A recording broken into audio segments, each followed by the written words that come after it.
Ano bang tawag nito sa inyo mga mare?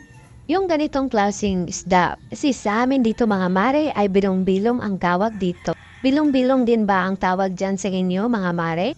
Magpainit muna tayo ng mantika at pagkatapos niyan ay prituhin natin ang ating bilong-bilong. Ano bang mas masarap na putahin nito mga mare? Kasi para sa akin ay itong prito ang gusto ko. Meron ding iba ay sinasabaw nila itong bilong-bilong. Yung ganitong prito na halos makain mo na ang buto ng isda. Ay nako mga mare, pagkasarap nito mga mare lalo na isawsaw sa suka na may sili.